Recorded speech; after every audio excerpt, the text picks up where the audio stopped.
Doctor ortho Ayurvedic oil and capsule. अब दर्द भी घुटने टेकेगा। उत्तराखंड के सीमांत क्षेत्रों तक बढ़ेगा एनसीसी का दायरा। सीएम धामी ने की एनसीसी के डीजी से मुलाकात। प्रस्तावित एनसीसी एकेडमी को सहयोग का आश्वासन दिया। मुख्य सचिव की ड्रग पर बैठक। मादक पदार्थों पर सख्ती के निर्देश, बढ़ेगी निगरानी। मादक पदार्थों से जुड़े मामलों का शीघ्र निस्तारण करने के निर्देश।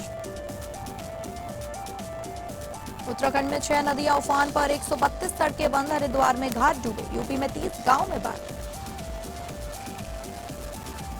युवाओं के लिए सुनहरा अवसर। पर्वतारोहण अभियानों के लिए आवेदन शुरू। स्वरोजगार के अवसर उपलब्ध कराने के लिए 3 विशेष अभियान।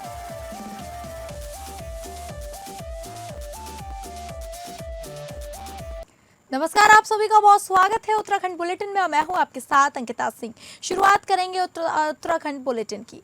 उत्तराखंड के सीमांत और दुर्गम क्षेत्रों के आधिकारिक युवाओं को राष्ट्रीय कैडेट कोर से जोड़ने की दिशा में पहल तेज हो गई है। नई दिल्ली मुख्यमंत्री पुष्कर सिंह धामी और एनसीसी के महानिदेशक लेफ्टिनेंट जनरल वीरेंद्र वत्स के बीच हुई बैठक में राज्य में नई एनसीसी इकाइयों के गठन, आधुनिक प्रशिक्षण ढांचे के विकास और प्रस्तावित एनसीसी एकेडमी की स्थापना जैसे महत्वपूर्ण विषयों पर विस्तार से चर्चा हुई। मुख्यमंत्री ने इन सभी पहलों को राज्य सरकार की ओर से पूरा सहयोग देने का भरोसा दिलाया। नई दिल्ली स्थित उत्तराखंड निवास में गुरुवार को हुई बैठक के दौरान एनसीसी के महानिदेशक लेफ्टिनेंट जनरल वीरेंद्र वत्स ने कहा कि सीमावर्ती और दूरस्थ क्षेत्रों के युवाओं को एनसीसी से जोड़ने के लिए संगठन का विस्तार आवश्यक है। इसलिए इस नई एनसीसी इकाइयों की स्थापना के साथ आधुनिक प्रशिक्षण अवसंरचना विकसित करने और प्रशिक्षण सुविधाओं को और सुदृढ़ बनाने की योजना तैयार की जा रही है। उन्होंने राज्य में प्रस्तावित एनसीसी एकेडमी की रूपरेखा से भी मुख्यमंत्री को अवगत कराया।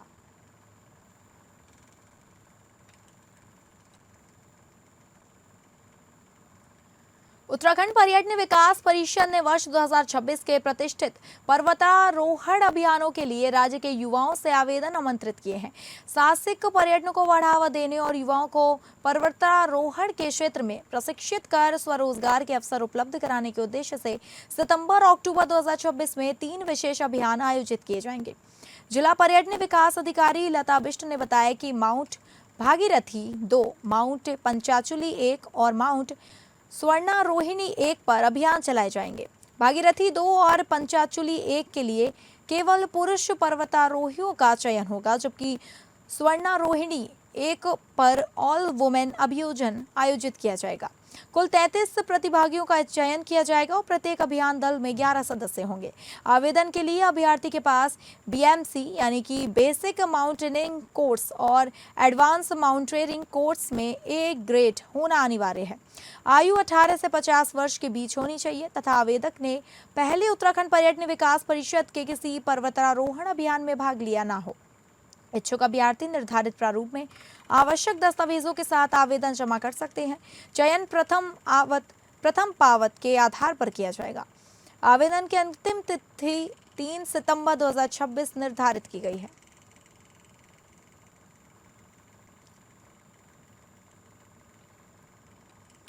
चंपावत में एसआईआर अभियान के तहत जिला प्रशासन पूरी मुस्तैदी के साथ काम कर रहा है। पात्र मतदाताओं का नाम निर्वाचक नामावली में शामिल करने और त्रुटियों को दूर करने के लिए देर रात तक दावे और आपत्तियों की सुनवाई की जा रही है। भारत निर्वाचन आयोग के निर्देशों एवं जिला निर्वाचन अधिकारी के मार्गदर्शन में विधानसभा क्षेत्र 55 चंपावत के राजकीय प्राथमिक विद्यालय ढकना बडोला बूथ पर विशेष गहन पुनरीक्षण अभियान के तहत देर रात तक दावे एवं आपत्तियों की सुनवाई जारी रही।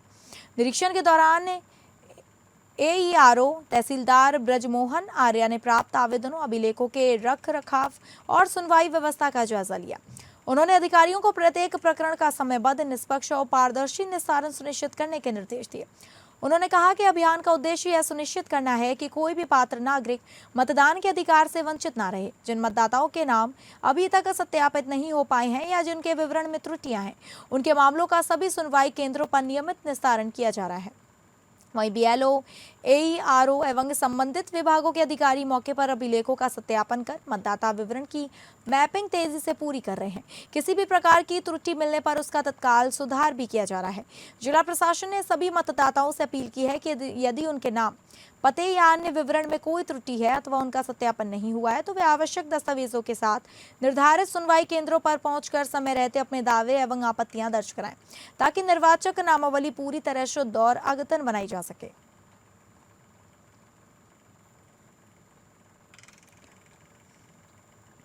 मुख्यमंत्री पुष्कर सिंह धामी के मार्गदर्शन और जिलाधिकारी डॉक्टर आशीष चौहान के निर्देशन में माल देवता, सौड़ा, सरौली और आसपास के आपदा प्रभावित क्षेत्रों में राहत, पुनर्निर्माण एवं सुरक्षा कार्य युद्ध स्तर पर जारी है। जिला प्रशासन ने क्षतिग्रस्त सड़कों, सुरक्षा दीवारों और नदी तट संरक्षण कार्यों में तेजी लाकर प्रभावित क्षेत्रों में आगमन को सुरक्षित और सुचारू बना दिया है। हाल ही में हुई भारी वर्षा से रायपुर विधानसभा क्षेत्र में कई सड़कें, सुरक्षा संरचनाएं और माल देवता स्थित कलिंगा नहर क्षतिग्रस्त हो गई थी। जिलाधिकारी के निर्देश पर संबंधित विभागों ने त्वरित कार्रवाई करते हुए अधिकांश पुनर्स्थापन कार्य पूरे कर लिए हैं। सौड़ा, सरौली में सुरक्षा दीवारों का निर्माण अंतिम चरण में है, जबकि संवेदनशील स्थानों पर सुरक्षा व्यवस्थाओं की लगातार निगरानी जारी है। सिंचाई विभाग ने क्षतिग्रस्त कलिंगा नहर का पुनर्निर्माण पूरा कर लिया है, जिससे किसानों को दोबारा सिंचाई का पानी मिलने लगा है। वहीं सोंग नदी के बहाव को नियंत्रित करने के लिए पोकलैंड और जेसीबी मशीनों से चैनलाइजेशन का कार्य भी तेजी से कराया जा रहा है। देखिए, आप अवगत हैं कि जिस दिन बारिश हुई थी उसी दिन ही और माननीय विधायक के साथ जिलाधिकारी महोदय और पूरी टीम, हम लोग सभी वहाँ गए थे और फ़ौरन जो है पीएमजीएसवाई और जिस भी विभाग का वहाँ ये रोड थी कार्य था, उन्होंने पुस्ता लगाने और जो भी सिक्योरिटी वाल ये कर दिया। वो काम लगभग पूरा है और रोड जो है वो गोथरो है, रोड चल रही है। इसके अतिरिक्त और भी माल देवता के क्षेत्र में जो भी क्षति हुई थी उसमें भी पीडब्ल्यूडी ने अपना काम पूरा कर लिया है।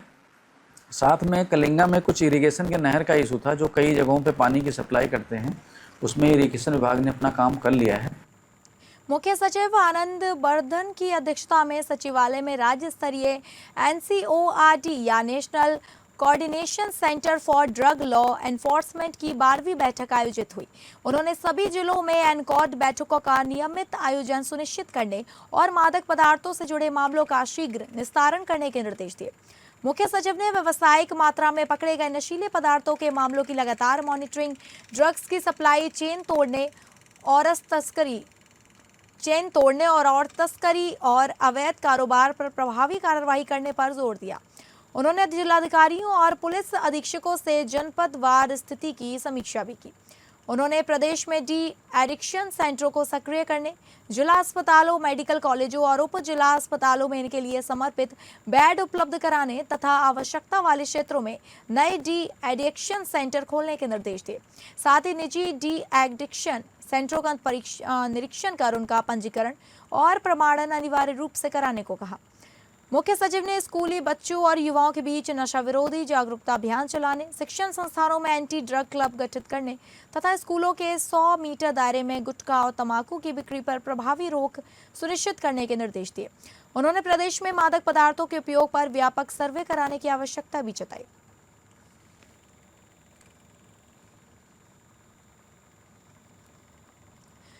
राज्यसभा सांसद और भाजपा के प्रदेश अध्यक्ष महेंद्र भट्ट ने राज्यसभा में विनियोग विधेयक 3/2026 पर चर्चा के दौरान इसे महज खर्चों की मंजूरी देने वाला दस्तावेज नहीं बताया।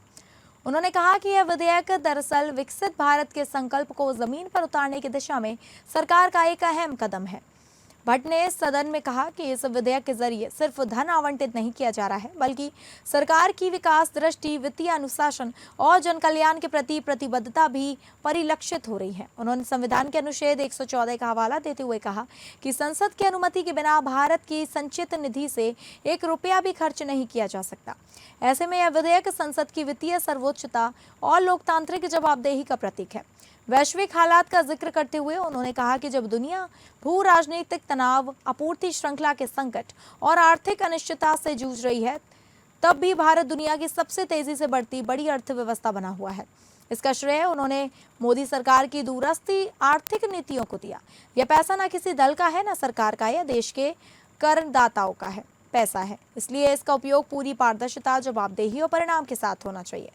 उन्होंने सदन से आग्रह किया कि राष्ट्र निर्माण के लिए मांगी जा रही इस धनराशि को मंजूरी दी जाए और विनियोग विधेयक पारित किया जाए। माननीय श्री महेंद्र भट्ट जी। माननीय उप सभापति महोदय, मैं विनियोग विधेयक संख्या 3 2026 के समर्थन में अपने विचार व्यक्त करने के लिए खड़ा हुआ हूँ। यह विधेयक केवल धन के आवंटन का विधेयक नहीं है, बल्कि यह सरकार की विकास दृष्टि, वित्तीय अनुशासन और जन कल्याण के प्रति उनकी प्रतिबद्धता का दस्तावेज है। संविधान के अनुच्छेद 114 के अंतर्गत संसद की स्वीकृति के बिना भारत की संसद संचित निधि से कोई व्यय नहीं किया जा सकता। इसलिए यह विधेयक संसद की वित्तीय सर्वोच्चता और लोकतांत्रिक जवाबदेही का प्रतीक है। आज जब विश्व अर्थव्यवस्था अनेक चुनौतियों से गुजर रही है, भू राजनीतिक तनाव, आपूर्ति श्रृंखला में व्यवधान और वैश्विक आर्थिक अनिश्चितता, ऐसे समय में भारत विश्व की सबसे तेजी से बढ़ती प्रमुख अर्थव्यवस्था के रूप में अपनी पहचान बना रहा है। यह सरकार की दूरदर्शी आर्थिक नीति का परिणाम है। खबरों में आगे बढ़ेंगे और अगली खबर का रुख करेंगे, जहां कांवड़ यात्रा 2024 के लिए आयुक्त खाद्य संरक्षा और औषधि प्रशासन विनय शंकर पांडे और जिलाधिकारी मयूर दीक्षित के निर्देशों के क्रम में खाद्य सुरक्षा अधिकारियों के अभियान दल से साधुबेला, भूपतवाला, बैरागी कैंप आदि क्षेत्रों में स्थित स्थायी एवं अस्थायी ढाबों, रेस्टोरेंट्स एंड अन्य खाद्य व्यवसाय प्रतिष्ठानों का आकस्मिक निरीक्षण किया गया। इस अभियान के दौरान विभिन्न ढाबों एवं खाद्य व्यवसाय प्रतिष्ठानों क्रीम, कड़ी पकौड़ा, बेसन एवं स्ट्रिंग एनर्जी ड्रिंक सहित 4 नमूने जांच हेतु लिए गए। स्थायी एवं अस्थायी ढाबों एवं रेस्टोरेंट्स के संचालकों को साफ सफाई एवं स्वच्छता रखने, ताज़ा भोजन परोसने, खाद्य सामग्री को ढककर रखने तथा गुणवत्ता युक्त एवं कच्चे तेल सामग्री का ही भोजन बनाने में प्रयोग करने के निर्देश दिए गए। इस अभियान दल में वरिष्ठ खाद्य सुरक्षा अधिकारी योगेंद्र पांडे एवं कैलाश चंद्र शर्मा भी मौजूद थे। उन्होंने कहा कि अभियान को आगे भी निरंतर जारी रखा जाएगा।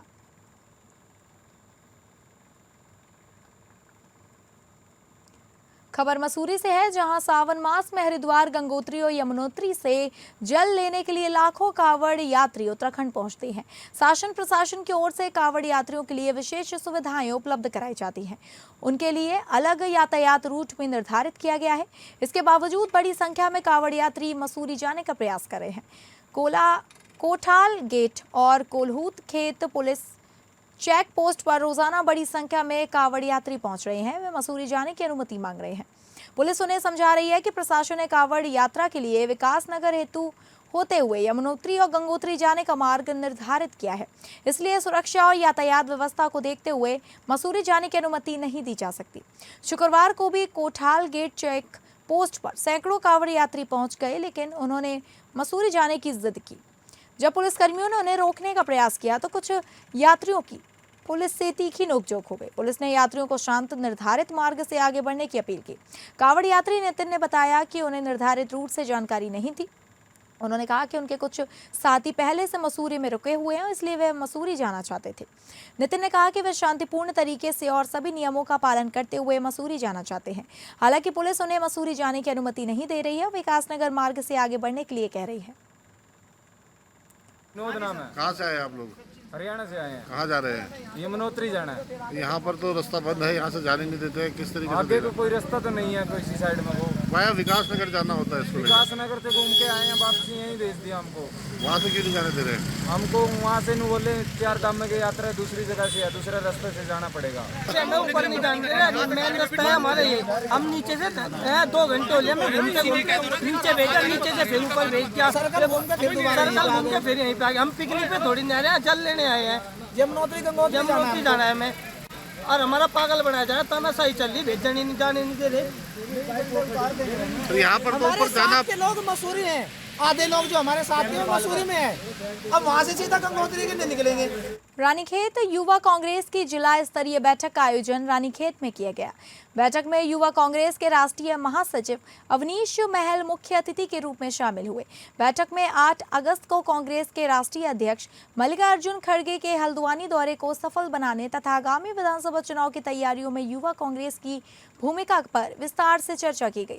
इस दौरान संगठन को बूथ स्तर तक मजबूत करने, अधिक से अधिक युवाओं को जोड़ने और पार्टी की नीतियों एवं जनहित के मुद्दों को आमजन जन तक पहुंचाने की रणनीति बनाई गई।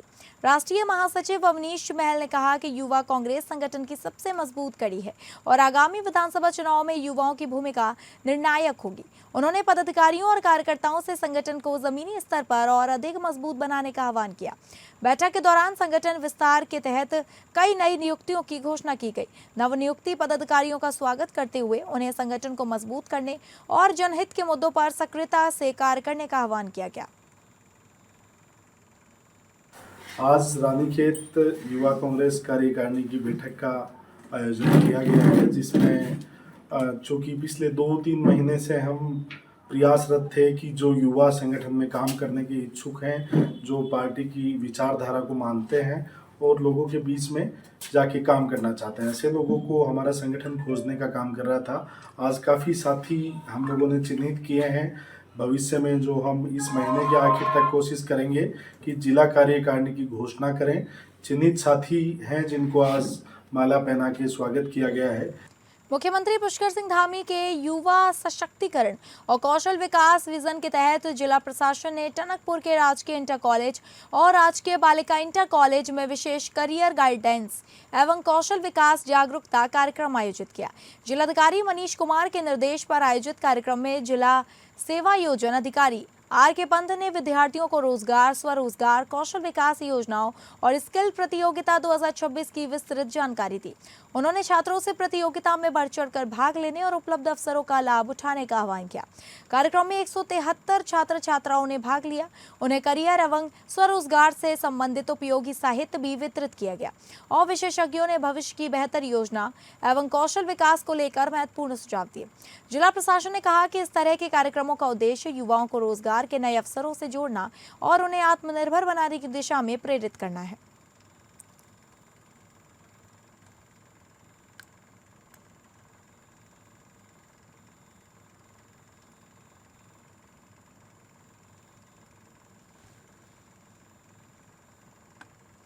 उत्तराखंड में पिछले 2 दिनों से हो रही लगातार बारिश के बाद ज्यादातर इलाकों में मौसम सामान्य बना हुआ है। टिहरी में 2 जगह भूस्खलन हुआ। नरेंद्र नगर, रानी पोखरी और हिंडोला खाल के पास पहाड़ से बड़े बड़े पत्थर गिरने से सड़कें कुछ समय के लिए बंद रहीं, जिन्हें बाद में खोल दिया गया। वहीं पिथौरागढ़ के धारचूला में काली नदी चेतावनी स्तर से ऊपर बह रही है। मौसम विभाग ने प्रदेश के सभी जिलों में बारिश का अलर्ट जारी किया है। उत्तरकाशी, देहरादून, टिहरी और बागेश्वर में कहीं कहीं भारी बारिश को लेकर येलो अलर्ट है। हरिद्वार और ऊधम सिंह नगर में भी गरज चमक और आकाशीय बिजली गिरने की संभावना जताई गई है। खराब मौसम के चलते रुद्रप्रयाग में 12वीं तक के स्कूलों में छुट्टी घोषित की गई है। प्रशासन लोगों से नदी किनारे न जाने की अपील की है। गंगोत्री हाईवे हेल गुगाड़, नालूपानी और गंगनानी के पास तथा यमुनोत्री हाईवे दुर्बेल और स्नाया चट्टी के पास मलबा आने से बंद थे, जिन्हें बाद में खोल दिया गया। लगातार बारिश के बीच श्रीनगर बांध के सभी गेट खोल दिए गए, जिससे अलकनंदा और गंगा का जलस्तर बढ़ गया। प्रशासन ने ऋषिकेश और आसपास के गंगा इस घाटों पर लोगों से नदी किनारे न जाने की अपील की। हरिद्वार के लक्सर में बाला वाली गंगा का टूटा तटबंध अब 12 गांव के लिए खतरा बना हुआ है। हजारों हेक्टेयर कृषि भूमि और खेतों में खड़ी फसलें जलमग्न हैं। पिथौरागढ़ में कैलाश मानसरोवर यात्रा मार्ग पर मलघटिया के पास पहाड़ी से मलबा आने के कारण यातायात प्रभावित हुआ और यात्री फंस गए।